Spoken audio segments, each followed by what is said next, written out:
C'est un réel plaisir pour moi de vous retrouver ce soir au rendez-vous de l'information. Dans l'actualité de ce soir, la protection des consommateurs, des abus de certains commerçants préoccupe la direction départementale de l'industrie et du commerce Atlantique Littoral qui a organisé à cet effet un atelier de sensibilisation. Le compte rendu est à suivre dans ce journal. Evania Laurence Gbayé est la première des filles du Bénin, candidate au baccalauréat session de juin 2022. Elle a été reçue par 3 ministres du gouvernement hier. On en parle dans ce journal. Hors de nos frontières, précisément au Tchad, N'Djamena est confronté à des difficultés de pluie diluvienne. Voilà pour le sommaire, le développement c'est maintenant.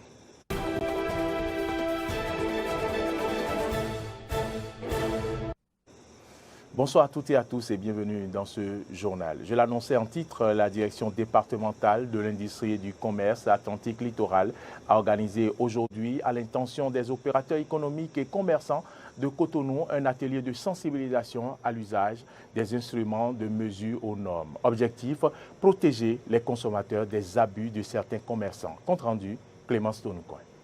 Le présent atelier intervient à la suite de nombreux constats effectués au cours des récents contrôles de prix dans les marchés et les différentes surfaces de vente. Au dire de la directrice départementale de l'industrie et du commerce Atlantique Littoral, nombreux sont les commerçants qui ne disposent pas de balance certifiée par les structures agréées par le ministère de l'Industrie et du Commerce.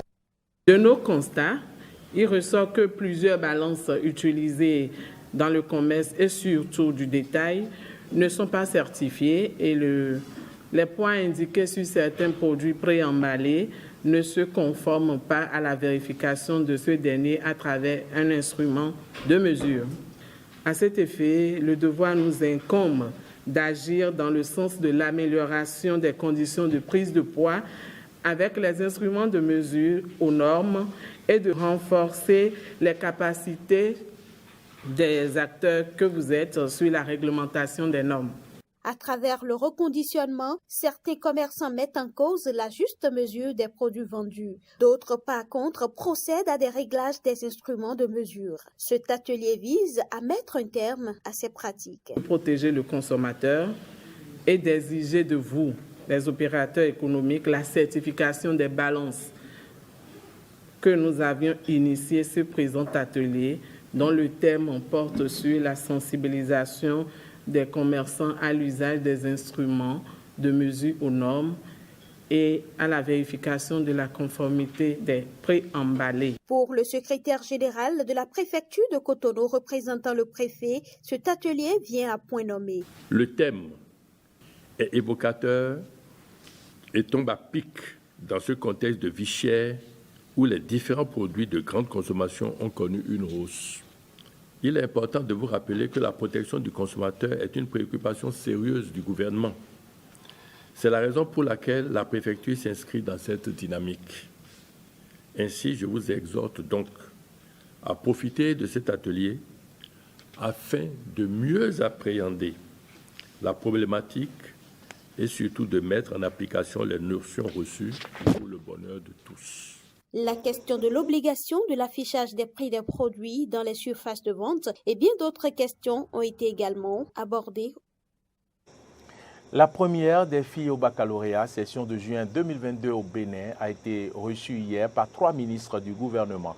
Âgée de 16 ans, Evania Laurence Gbayé, puisque c'est d'elle qu'il s'agit, a obtenu une moyenne de 18,22 sur 20 avec une mention très bien. Elle a fait la série scientifique C. Les précisions avec Candice Deboué. Admise au baccalauréat session 2022 avec une moyenne de 18,22 sur 20, Evania Laurence Gbayé est la première des filles du Bénin à cet examen. Elle a obtenu de très bonnes notes, ce qui lui a permis d'avoir la mention très bien. Mademoiselle Gbayé, vous avez eu en anglais 19 sur 20. En français, 16 sur 20. En histoire et géographie, 19 sur 20. En mathématiques, 18 sur 20. En philosophie, 17 sur 20. En physique, chimie et technologie, 20 sur 20. En sciences de la vie et de la terre, 20 sur 20. Alors, à ce niveau total des épreuves écrites, vous avez une moyenne de 18,57 sur 20. En éducation physique et sportive, là vous avez eu 11. Et ce qui vous donne au total 18,22. N'eût été cette moyenne en EPS, qui sait? Impressionnée par cette prouesse d'Evania, la ministre des Affaires sociales et de la microfinance et son homologue du ministère de l'Enseignement supérieur et de la recherche scientifique n'ont pas manqué de la féliciter. Nous représentons le gouvernement pour vous encourager. Il y aura un geste symbolique, mais ce n'est pas ça le plus important. Le plus important, c'est vraiment le symbole que vous représentez aujourd'hui. L'exemple que vous donnez aux autres filles également, vos petites sœurs qui viennent et qui doivent avoir le sentiment que c'est possible, qui doivent avoir le sentiment qu'en allant vers des séries scientifiques, même les filles peuvent réussir autant que les garçons. Moi, je voudrais sincèrement vous dire félicitations. On a regardé le tout et c'est la preuve qu'aucune matière n'est à négliger. Et vous avez été vraiment super, brillante partout. Moi, j'ai fait le bac C moi-même. Mais là, on peut dire que quand on voit les puissants, nous, on commence à se ranger. On commence à se ranger. Donc, c'est clair que vous ferez partie déjà des boursiers d'excellence de notre pays que le gouvernement a déjà pris le soin de mettre en place. Et je crois que par rapport à ce que vous voudrez faire, nous allons mieux vous écouter et faciliter votre admission dans ces écoles-là. Devant tant d'admiration et d'encouragement, la lauréate qui a, rappelons-le, fait la série C, une série scientifique, a bien voulu livrer le secret de sa réussite. J'ai vraiment donné le meilleur de moi-même. C'est la preuve que quand on fait des efforts et qu'on est motivé, on peut arriver à un haut niveau. Le mérite revient également aux parents qui ont été d'un grand soutien pour leur fille. Elle fait des recherches, elle me dit, mais tirez-moi ça là, tirez-moi ça. Et puis bon, j'essaie quand même de l'accompagner. Il faut dire qu'on a essayé quand même de mettre en place un climat propice et qui permet aux enfants quand même de travailler dans de bonnes conditions. Si l'enfant est en classe d'examen de grâce, laissons-les étudier pour avoir le mérite, ce que nous voulons. En recevant Evana Lawrence-Gbaye, les ministres du gouvernement entendent montrer aux autres apprenants que l'effort est toujours récompensé. L'effort est donc toujours récompensé, voilà qui est bien dit par Candice Degoué. Cette fois-ci, nous allons parler du Conseil des ministres qui s'est réuni hier en présence du chef de l'État, Patrice Talon. Plusieurs sujets ont été abordés au cours de cette réunion hebdomadaire des membres du gouvernement, au nombre desquels la catégorisation des marchés de vente et la création de l'agence chargée de leur gestion. Suivez ici un extrait du compte-rendu du secrétaire général adjoint et porte-parole du gouvernement, Wilfried Léandre-Mbéji. Au chapitre des mesures normatives, catégorisation des marchés de vente et création de l'agence chargée de leur gestion. La mise en œuvre des dispositions de la loi numéro 2021-14 du 20 décembre 2021 portant code de l'administration territoriale en République du Bénin implique une catégorisation des marchés de vente.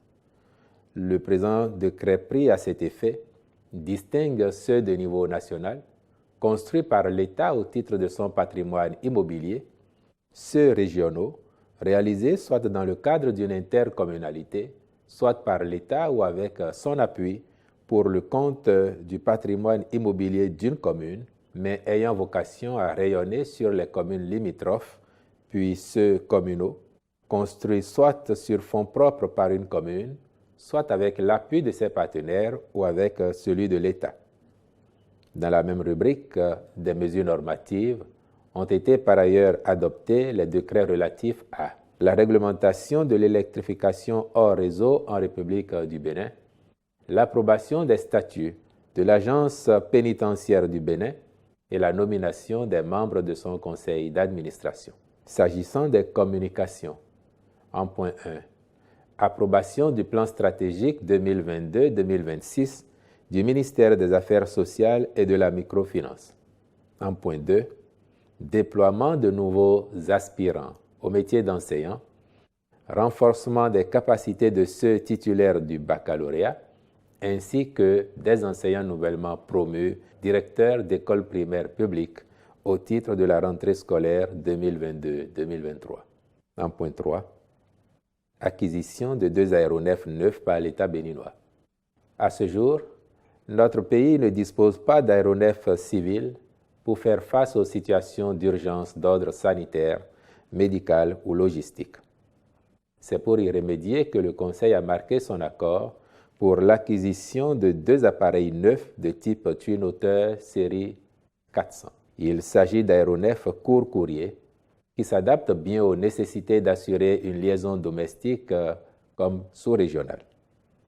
En plus des garanties de sécurité qu'offre le fabricant canadien, leurs spécificités permettront de répondre efficacement aux différentes sollicitations de personnalisation, de tropicalisation et d'optimisation des appareils sur demande des utilisateurs. En point 4, mise en place de pôles d'excellence en ophtalmologie, en cardiologie interventionnelle et en réadaptation cardiaque. Les cas de pathologies ophtalmologiques et cardiologiques figurent parmi les principales causes des évacuations sanitaires vers l'étranger.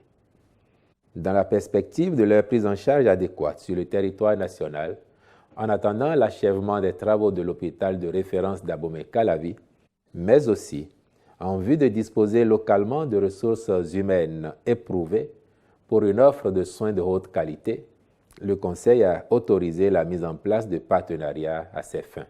En point 5, compte rendu de la négociation et de la signature du protocole de résiliation conventionnelle des contrats de concession Bénirail et autres accords portant sur la ligne ferroviaire Bénin-Niger. Le point du chemin parcouru dans le processus de la réalisation de la liste électorale informatisée, l'EI, était au cœur d'une séance d'échange hier entre le gestionnaire mandataire de l'ANIP et les représentants des partis politiques. C'était en présence du directeur général des élections. Le point avec Clémence Tonouko. Cette rencontre, qui intervient après celle du 28 février dernier, a permis aux gestionnaires mandataires de l'ANIP de dévoiler aux représentants des partis politiques présents le niveau d'avancement de la réalisation de la liste électorale informatisée l'EI. Il a été question du chemin parcouru jusque-là, ce qui s'annonce pour les prochaines semaines et les étapes restantes à parcourir. En ce qui concerne le deuxième point, une application de géolocalisation sera lancée dès lundi prochain. À partir du lundi prochain, l'application sera lancée. Une application pour une consultation civile. Ne parlons pas encore de la liste électorale informatisée provisoire. Le citoyen béninois peut voir comment il figure dans le registre national des personnes physiques. C'est-à-dire, chacun doit commencer par se dire, mais est-ce que je suis dans le registre national des personnes physiques? En quoi faisant? En utilisant son numéro personnel d'identification comme clé d'accès. Quelles sont les informations que l'application livre aux consultants? Lorsque je consulte, j'utilise mon numéro personnel d'identification.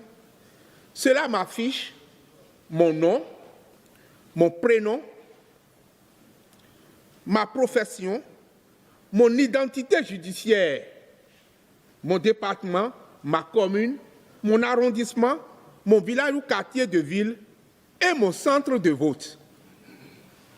Quelques essais de l'application ont permis de se rendre compte qu'il est possible de faire des transferts en ce qui concerne le lieu de résidence et le centre de vote. La liste électorale informatisée sera transmise à la Sénat le 7 novembre prochain, mais avant, plusieurs étapes sont attendues. Étape à venir, nous allons le 19 août, donc le 19 de ce mois, éditer et imprimer la liste électorale informatisée provisoire. On démarre du 19 jusqu'au 2 septembre. Édition et impression de la liste provisoire. Affichage de la liste provisoire et collecte des réclamations dans la période du 8 septembre au 22 septembre. Prise en compte des réclamations du 23 septembre au 30 septembre. Publication et affichage de la liste électorale informatisée 21 octobre au 4 novembre. Transmission de la liste électorale informatisée à la Sénat le 7 novembre 2022. Les participants ont ensuite posé quelques questions d'éclaircissement et fait des propositions pour l'amélioration du processus. Plusieurs quartiers de N'Djamena étaient sous les eaux après de fortes pluies qui se sont abattues ces derniers jours sur la capitale. Aucune évaluation des dégâts n'a été communiquée par les autorités. Mais une réunion de crise s'est tenue hier autour du Premier ministre Albert Pahimi Padaké. En attendant, les habitants de certains arrondissements, notamment le 7e et le 9e arrondissement, doivent se débrouiller. Au quartier Amtoukiou, les habitants ont les pieds dans l'eau. Les habitants se disent inquiets car la saison des pluies ne fait que commencer. L'armée rwandaise est intervenue dans l'est de la République démocratique du Congo ces derniers mois, directement et en soutien à des groupes armés, selon un rapport d'experts missionnés par les Nations Unies. Depuis novembre 2021, l'armée rwandaise a lancé des interventions militaires contre des groupes armés congolais et des positions des forces armées congolaises. Les experts indiquent que Kigali a également fourni des renforts de troupes au M23 pour des opérations spécifiques, en particulier lorsque celles-ci visaient à s'emparer de villes et de zones stratégiques. Le mouvement du M23 Mars M23 est une ancienne rébellion à dominante Tutsi vaincue en 2013 qui a repris les armes en fin d'année dernière pour demander l'application d'un accord signé. Madame, Messieurs, c'est ici que se referme ce journal. Merci à toutes et à tous de nous avoir suivis. L'information se poursuit sur nos différentes plateformes YouTube, Twitter, Facebook et sur notre site internet www.benin-eden.tv. Vous pouvez également nous suivre via notre application à télécharger sur Play Store, application Eden TV Diaspora FM. Bonne suite de nos programmes et à demain.